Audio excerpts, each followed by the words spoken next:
Hello, class of 2025. Welcome to our community.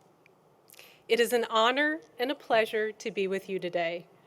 Truly, it brings me joy to see you all and to see many of my colleagues together here on the lawn in front of Lorimer Chapel. Provost McFadden and President Green, thank you so much for inviting me to be in this role on this unique and hopeful day. So generally, the pat advice for an address like this is to open with an engaging personal story, hopefully funny, ideally something slightly self-deprecating. But today, I join you not to tell you a story about me, not to offer myself as a model of much of anything, but instead to encourage you to be very careful, very mindful, very intentional in the stories you tell yourself. Over the next 4 years, I encourage you, I implore you to ask yourself over and over, what story am I telling myself, and does that story need revision? These questions are the foundation of formal education. These questions are the core of cultural humility, allowing you to see that your experience is not all experience, that you learn more about yourself by learning from others. And this is where my academic background comes into play. These questions are the guiding principle of cognitive therapy, helping many of us to rise out of the anxiety or depression that have become far too prevalent. It turns out that our emotional well-being, just like our academic work, is improved through revision. There are many dire challenges facing us nationally and globally that did not pause for us today. I dare not list all the simultaneous epidemics and tragedies and disasters, lest I be the depression researcher that depressed her whole audience in less than 5 minutes. I know from National College mental health surveys that many of you felt extra mentally and emotionally exhausted over the past year. No one should have their senior year of high school coincide with era-defining events. The same exhaustion is true for many of the other folks in the audience today also. Still, among all the events and thoughts and storylines in my mind, today I'm choosing a narrative of gratitude. Today, I am grateful for the persistence, the years and years of research of virologists and epidemiologists, love the epidemiologists, and immunologists and infectious disease doctors and public health experts and so many other competent professionals that have allowed me to be standing in front of you and to be a fair bit safer today than I was a year ago.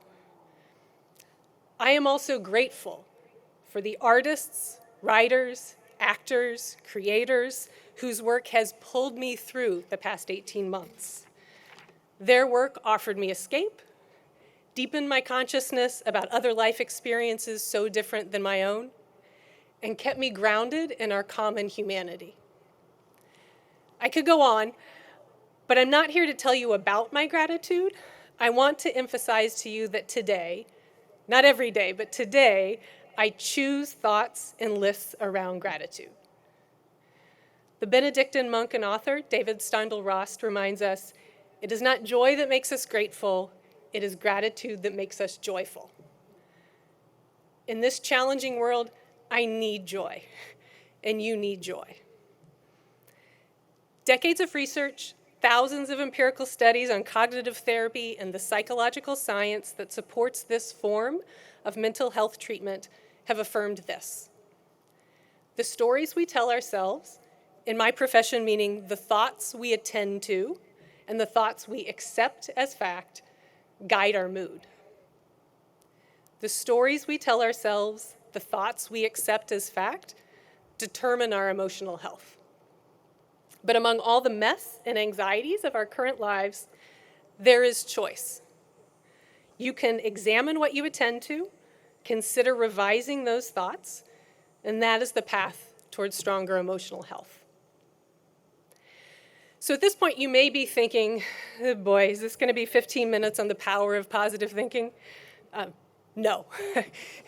In the field of clinical psychology, we do not espouse the power of positive thinking because much of human experience is difficult and emotionally challenging, and trauma is not experienced equally.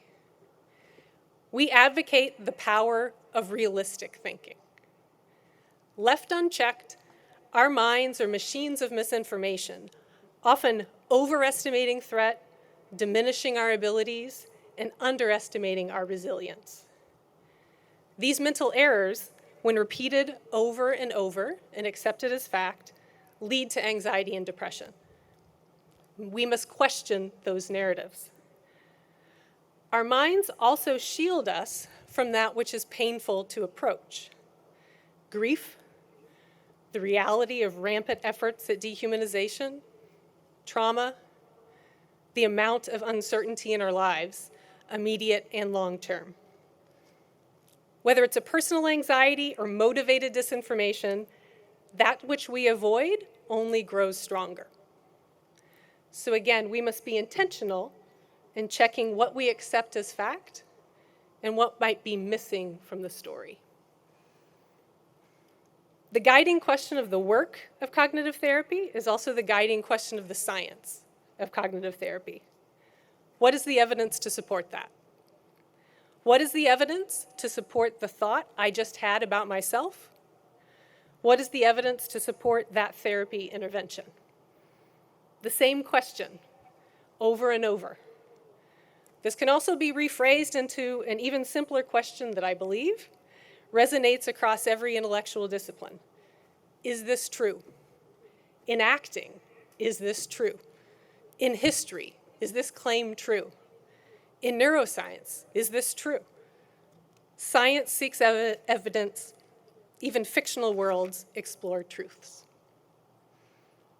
So again, what story are you telling yourself, and does that story need revision? Or to quote the psychologist Adam Grant, quoting René Descartes, I think, therefore I am. I rethink, therefore I learn. So some academic examples. If you have assumed that the world, or the United States, or this American education system is a generally fair set of systems where the most capable rise to become the most successful, that story is marked to be edited while at Colby. Take a course in sociology, or women's gender and sexuality studies, or government, or many other departments to examine the myth of meritocracy. The revision to this myth will note that right now, there is much more ability and motivation in the world than opportunity. Now, many of you are well aware of this myth and may enter college frustrated, angry that people in my generation or my parents' generation haven't done more to address structural racism, to deal with workplace harassment and trauma, or to tackle climate change and its far-reaching consequences, including zoonotic disease transmission. You are not wrong. I do not dispute those beliefs at all, but be alert when the emotional outcome of a narrative shifts from motivating anger or frustration to hopelessness. If nothing else, those that benefit the most from demotivating messages that create hopelessness are those that defend the status quo. Your education and the concurrent education of millions of other college and university students is preparing you to address these challenges head-on, hopefully in more direct, effective ways than those used before.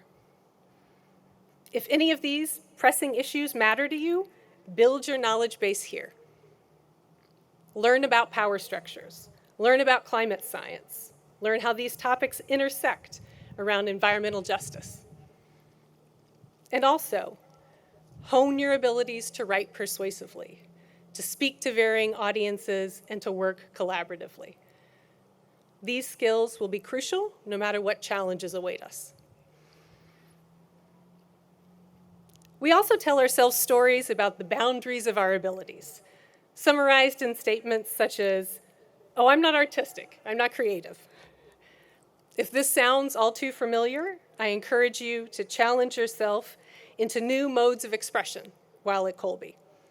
It was only through teaching a course on creativity that I realized how narrow and limiting our definition of creativity tends to be.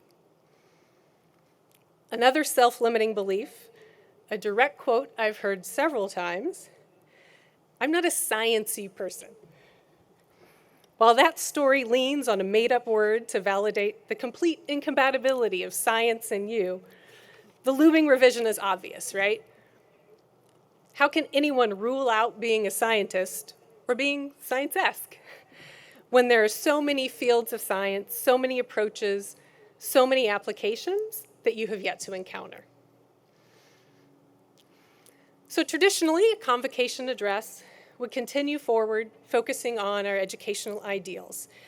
But ever the clinical psychologist, I'm going to veer away from that a bit now and focus less on you in classrooms and more on you as human beings who happen to be in an academic context.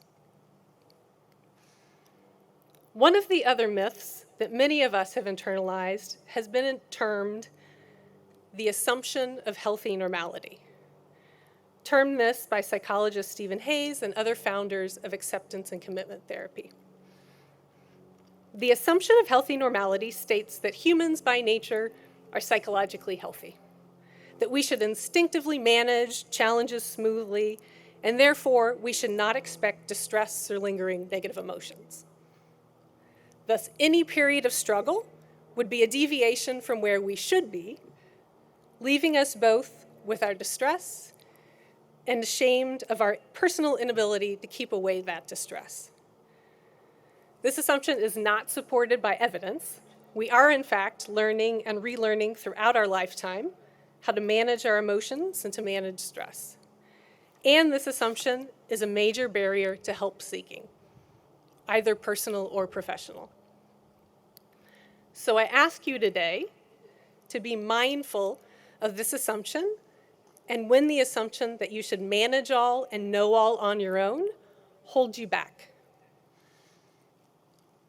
Recently, U.S. Olympians Simone Biles and Michael Phelps have been quite open about needing to examine their context and prioritize their mental health. As Phelps said, it's okay to not be okay.